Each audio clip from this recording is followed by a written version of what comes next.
Mas quando o Espírito Santo fala a nossa consciência, ele não passa primeiro pela nossa mente ou pelos nossos pensamentos. Ele tem um acesso direto à nossa consciência. Isso é uma grande bênção quando ele o fala, né? Mesmo que tentemos driblar a nossa consciência, o Espírito Santo continua tendo um acesso direto à nossa consciência. E quantas vezes ele pleiteia tanto conosco, até que nós cheguemos à conclusão do que ele deseja, né? Então vejam que Tá funciona. vendo o que ele falou?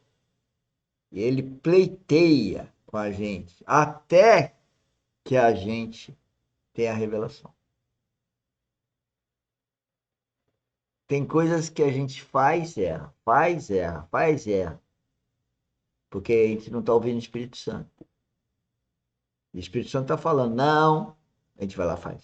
Não, ele vai lá faz. Não, vai lá faz. Até ir pro inferno. Aí um dia, se você acorda e fala assim, agora entendi. E aí ele fica alegre. Porque quem ama educa. Quem ama não passa a mão na cabeça. Quem ama não faz a vontade do outro. Quem ama faz a vontade de Deus. E a vontade de Deus eu só conheço se eu tiver Espírito Santo e estudar a Bíblia. E fazer o que nós estamos fazendo. Treinar a vida espiritual. Suadas, divinas, benditas, né? São essas que o Senhor plantou no nosso espírito. Uma lâmpada para sermos iluminados. Aqueles que andavam em trevas, hoje são filhos da luz. Iluminação para conhecer Deus na face de Cristo. Veja que bênção a mesa de comunhão. Comunhão do seu filho. O que Deus tem para servir nessa mesa é seu filho. Nós, os chamados que estamos do lado de lá, estamos nos deleitando na comunhão do filho. Quanto mais nos deleitamos na comunhão do filho, mais do filho é formado em nós. Comunhão. Então, basicamente, esse é o caminho da experiência espiritual. Colocamos, inicialmente, se você se lembra, em uma frase, né?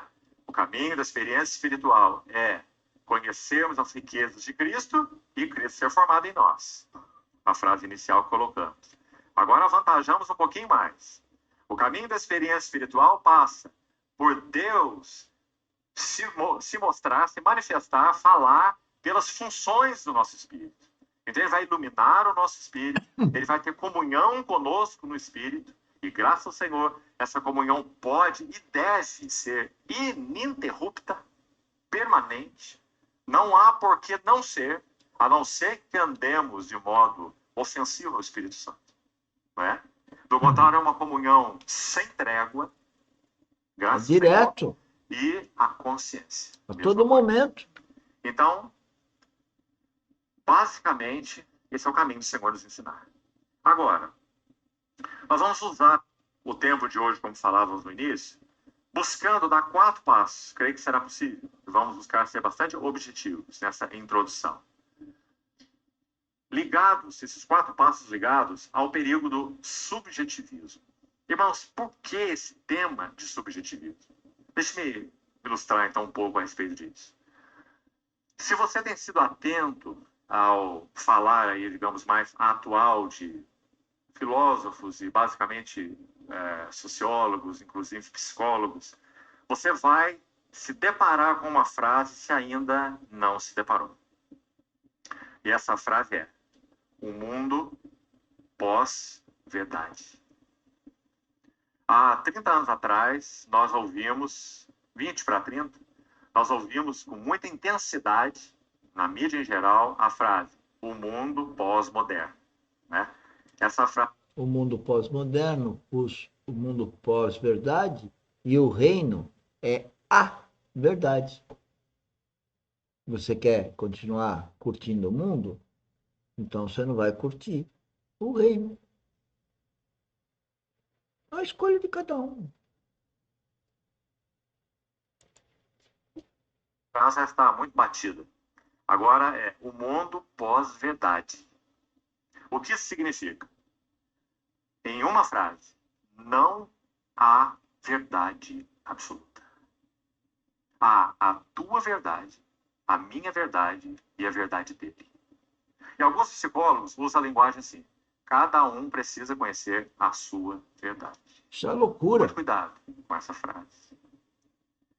Nós estamos realmente vivendo uma era que antecede o seu clímax, mistério da iniquidade e a revelação do anticristo, na qual era e fase esse axioma, mundo pós-verdade, será empurrado para dentro da sociedade, como já tem sido, e para dentro da igreja de uma forma absolutamente violenta. Uma enxurrada. Então, para mim, isso explica o que há pouco eu falava, que as pessoas elas estão vivendo o eu e elas não precisam ouvir o outro. Elas vivem o eu já sei, eu já entendi. Por quê? Porque esse eu é a verdade delas. Elas não se submetem à autoridade. Elas não se submetem nem ao contratante. Elas não se submetem ao líder. Ela não se submete aos pais. Você acha que ela vai se submeter ao Espírito Santo? Mas nunca. A menos que ela, por razões da circunstância dela, ela procure Deus. Porque aí Deus aceita. Não importa o que tenha feito. Vê a vida do rei Davi. O que ele fez? Atrocidades, vamos dizer assim, né? E Deus entendeu que o coração dele era o coração segundo o Pai. Que coração é esse? Arrependimento. queridos irmãos, só há uma salvaguarda para nós.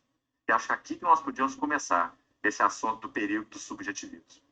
É se nós formos o povo da verdade. Parece que simplesmente essa frase já é intimidadora. Imagina o mundo ouvindo essa frase das nossas bocas. Nós somos o povo da verdade. Fala, vocês são os fundamentalistas, né? Vocês são os fanáticos, os estranhos, os donos da verdade. O cristão verdadeiro é o dono da verdade absoluta. Estranho, né? Mas é porque tem Cristo. É Cristo nele, não é ele. Não é a pessoa, é Cristo na pessoa. É o Espírito de Cristo. É o Espírito Santo guiando. Então, ele guia para uma verdade absoluta, que vem da Trindade. Então, toma cuidado, porque quem está no eu, quando o outro fala isso, que ele tem a verdade absoluta, vai pensar que é o eu da pessoa, mas não é o eu meu, não é eu, é Cristo em mim. É isso que nós temos que entender. Agora, quem não tem a vida espiritual, não percebe e vai me intitular de louco. Tudo bem, a Bíblia já falou que eu sou mesmo em relação ao mundo louco. Ou melhor, qualquer cristão verdadeiro, se comparado no mundo, é louco. O preletor aqui é louco, porque ele fala de coisas que o mundo discorda. O mundo fala em cada um tem a sua verdade. E ele, como cristão verdadeiro, ele fala: não, acabou de falar, é o absoluto, vem de Deus. É a verdade. Cristo é a verdade, é a verdade. Bom, senhores, deu o nosso tempo de hoje. Já estou até me excedendo um pouco. Se o meu coração continuar a comentar agora, a gente continua esse vídeo, estudar esse vídeo no sábado, e no domingo, desculpa, às 10 horas. E como ele está lá no nosso canal YouTube, eu convido os senhores para ir no canal YouTube, né, compartilhar com os amigos, se inscrever no canal YouTube se não se inscreveu, porque a cada hora, 2 horas, nós estamos mandando um videozinho para lembrar da vida espiritual. Né? O mundo nos atrai para um lado, e o canal YouTube da Academia Dinamis está lembrando a cada uma hora e meia da vida espiritual. Não é legal? Eu venho lá, opa, tem um videozinho aqui.